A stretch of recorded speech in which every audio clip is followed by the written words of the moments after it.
Assalamualaikum warahmatullahi wabarakatuh. Saya Fatma Khoirunisa dari Tadris Matematika IAIN Kediri.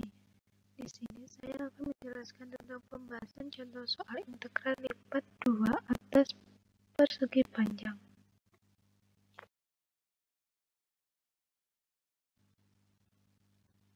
Kita mulai dengan soalnya. Jika diketahui persegi panjang dengan fungsi 2 berubah f e, y sama dengan e kuadrat plus 4y min 24 per 3 dengan himpunan r, x mulai dari 0 sampai 6 dan y mulai dari 0 sampai 10.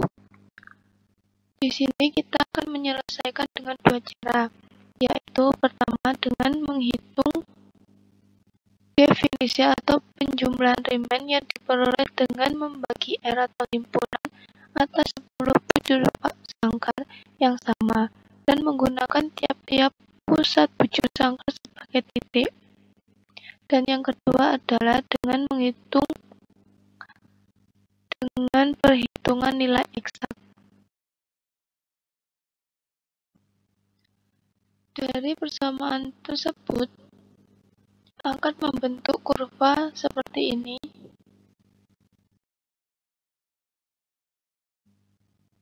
Pertama, kita akan mencari volume dengan jumlah Riemann dengan membagi menjadi sebuah partisi yang masing-masing berukuran sama, yaitu 2 kali 3.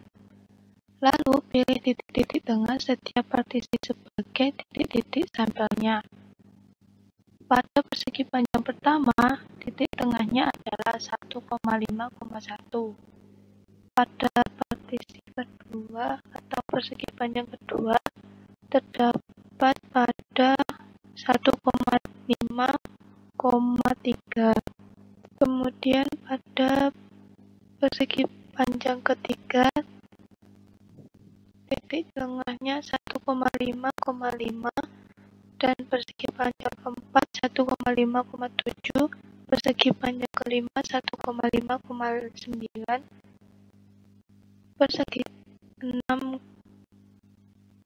persegi panjang ke-6 titik tengahnya 4,5,1, persegi panjang ke-7 titiknya pada 4,5,3 dan seterusnya. Kemudian setelah kita mencari titik tengah pada setiap partisi, kemudian kita bayangkan terdapat balok-balok yang berdiri di masing-masing partisi tersebut dengan tinggi pada titik tengah. Kemudian kita masukkan titik-titik tengah tersebut ke fungsi soal.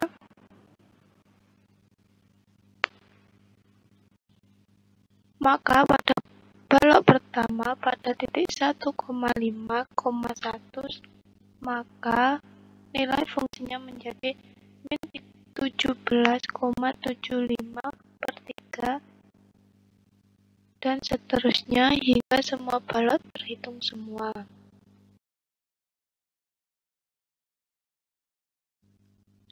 Kemudian setelah kita mengetahui nilai fungsi pada titik-titik tersebut, kita selanjutnya akan memasukkan pada rumus. Jika delta AK sama dengan delta XK dikali delta YK, maka delta AK sama dengan 3 dikali 2 sama dengan 6. Maka integral lipat 2 dari fungsi tersebut sama dengan nilai sigma 1 sampai dengan 10 mendekati f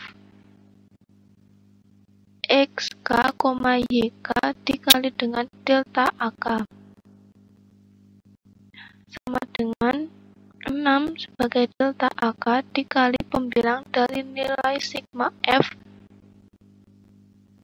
per 3 sama dengan 6 dikali min 17,75 ditambah min 9,75 ditambah min 1,75 ditambah 6,25 ditambah 14,25 ditambah 0,25 ditambah 8,25 ditambah 16,25 ditambah 24,25 dan ditambah 32,25 dengan dibagi 3 sama dengan 6 dikali 72,5 dibagi 3 sama dengan 435 per 3 dan menghasilkan nilai 145.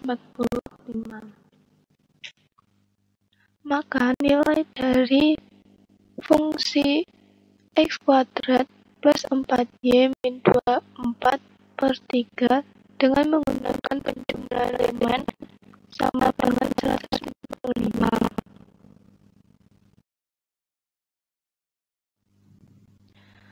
Cara yang kedua, kita akan menyelesaikan soal tersebut dengan menggunakan perhitungan nilai eksak, yaitu dengan menghitung integral seperti yang diulang, yaitu dengan mengintegralkan sehubungan dengan satu variabel dan kemudian yang lainnya. Dan urutan pengintegralannya bebas. Di sini saya akan mengintegralkan terlebih dahulu variabel x. Jadi integral 1/3 kali x kuadrat plus 4y min 24 dx pada batas bawah 0 dan batas atas 6 sama dengan 1/3 integral x kuadrat plus 4y min 24 dx pada batas bawah 0 dan batas atas 6 sama dengan 1/3 kali 1/3 x kuadrat pangkat 3 plus 4yx min 24x pada batas bawah 0 dan batas atas 6 sama dengan 1/3 dikali 1/3 6 pangkat 3 plus 4 dikali 6y min 24 kali 6 min 1/3 kali 0 pangkat 3 plus 4 kali 0 kali y min 24 kali 0 sama dengan 1/3 dikali 72 plus 24y min 104 min 0 sama dengan 1/3 dikali 24y min 72 dan hasilnya 8y min 24.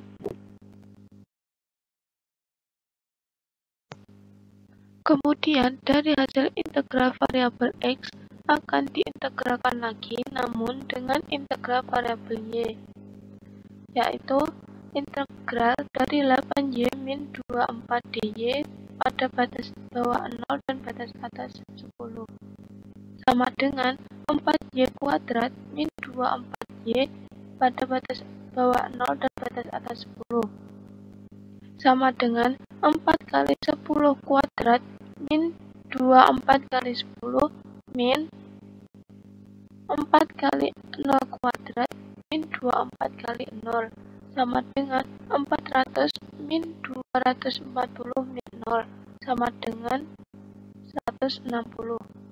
Maka hasil dari integral lipat 2 dari fungsi x kuadrat plus 4y min 24 dx dy sama dengan 160 dengan menggunakan nilai eksak. Kenapa jawaban antara penyelesaian dengan menggunakan definisi atau penjumlahan Riemann dan perhitungan nilai eksak berbeda?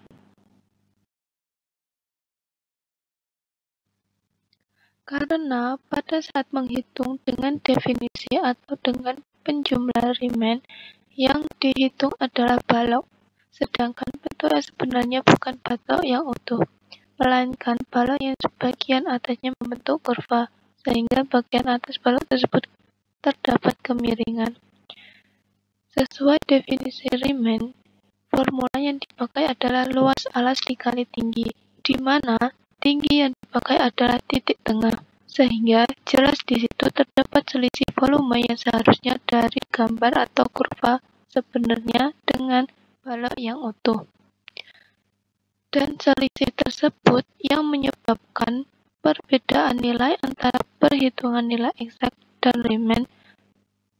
Dengan demikian, semakin banyak partisi pada Riemann, maka nilai Riemann semakin mendekati perhitungan nilai eksak.